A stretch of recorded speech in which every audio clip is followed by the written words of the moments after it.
Waking up in the morning, occasionally feeling like I'm reliving the same day over and over again, always knowing what's going to happen next. I spend my time with my little sister and my cousin. I spend most of my time in stores because that's really the only place I can go. I know my family is getting tired of me saying, when is quarantine going to be over? Or I can't wait till I go back to school. I mean, can you really blame me though? I'm looking outside the window while I watch the cars ride by, wondering if everything will go back like it was before.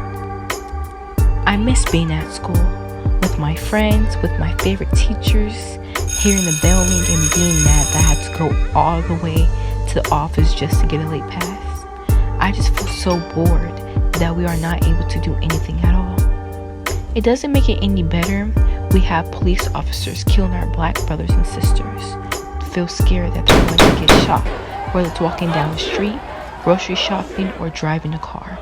To feel like I'm trapped in a box and there's nothing I can do to get out and be heard. I want to be heard. Quarantine gives us enough time to make people listen, since no one wants to do anything about it. This is something that's very cruel to the world. Why wouldn't it be fair to show how much this means to us? How much we can change the world if we were able to unite and not let people judge us because our skin is darker than others or our lips are bigger than yours. We're all human beings that just want to be loved and not be hated. I want to feel normal. I want to feel free.